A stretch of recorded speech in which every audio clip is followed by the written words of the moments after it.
Another one of those videos where these parents are so invested in their video making that they're literally taking videos, setting the video camera up, putting themselves in front of the video, acting like they're walking by it, and then coming back and picking the video camera up. Think about that. Because if they were to take that same amount of time and spend about 5 minutes Googling the harms of genital mutilation of children, they could educate themselves on what they're doing, what they're actually doing to their children.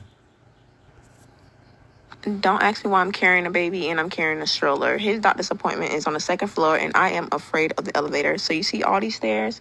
I'm carrying him and the stroller up the stairs. Brilliant is getting circumcised next week, so we have to start the process all over again. So we're back at the pediatrician to get him cleared for his surgery. We went to do his circumcision like 3 weeks ago, but they denied him because he was congested, runny nose, and So if a child is congested and has a runny nose, why would an insignificant, painless surgery be such a big deal?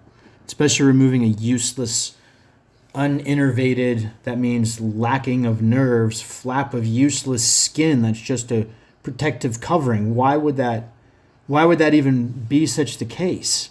If it's such an insignificant thing, right? Like, why would doctors make such a big deal out of it, right?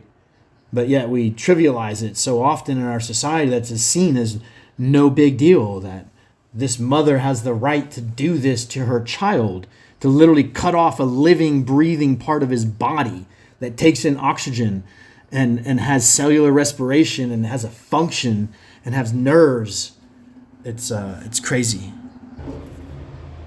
they didn't feel like it was safe for us to do the surgery. So prayerfully, next Wednesday when we go, we can just go ahead and get it done and over with. He's almost 8 months, and it's so much better when they get it when they're much younger. But Is it really so much better when they get it when their brain development is earlier, in an earlier stage? Is that better to torture children and mutilate children at an earlier stage of their brain development or at later stages of their brain development?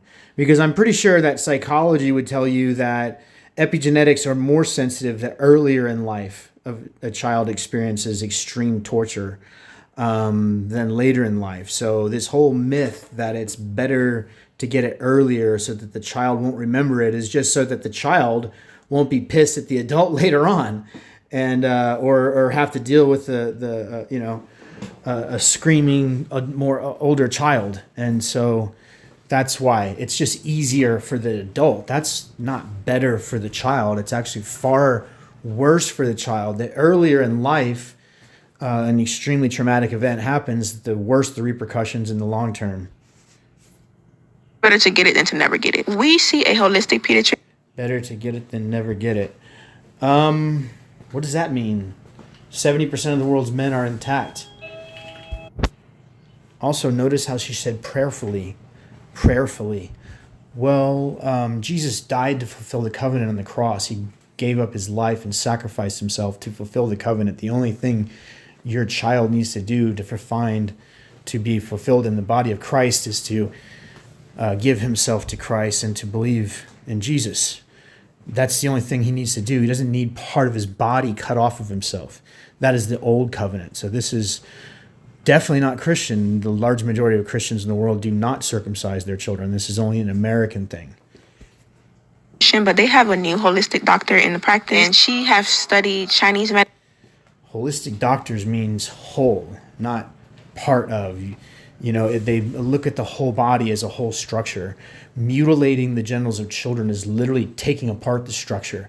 There's not a holistic doctor on the planet that would ever mutilate a child. So I don't know where this lady is going, but this is nothing to do with holistic anything. And the Chinese are extremely against circumcision. Chinese don't circumcise their children. 70% of the world's men are not circumcised. So I don't know where she's getting this from. And she has went to Germany and all these different countries to learn about real healing for autism and all these different things that American children struggle with. Of course, how about we don't torture babies? How about we don't generally mutilate and torture and sexually cripple little babies? Do you know that SIDS rates are doubled in the United States, and they're doubled in particular in the white population, and they're lower in the Hispanic population? You know why it's doubled in Israel and doubled in America? The SIDS rates compared to Europe, where other similar genetic people may have come from, that have the doubled SID rates in the United States of America, that also matches the SIDS rates in Israel. And we've had studies that show that alexithymia, or the lack of emotions, is more common and prevalent in circumcised men. We're literally torturing babies, and then we're like, let's be holistic. Let's not worry about let's all these autistic kids and all this other stuff. I mean, wow. Whole baby. Look at your whole baby. Go to yourwholebaby.org or .com. I forget. Anyways. Type of healing is not covered by insurance, but when we talk about investing, this is what I will call an investment. An investment into genitally mutilating your own child for no reason, for no real reason, for the wrong religion, for medical lies that are easy to debunk, that don't even make logical sense. They're not even convincing. They're not even slightly convincing. And if you look at the medical science behind them, they're all have been debunked, and they're literally the opposite. If you remove the protective covering that protects the meatus from debris getting in, you get more debris getting in. That increases UTIs, not decreases. It's just common sense, folks. Leave children's genitals alone. Please, you're damaging their brains, and then they're going into our societies as angry, sexually frustrated men.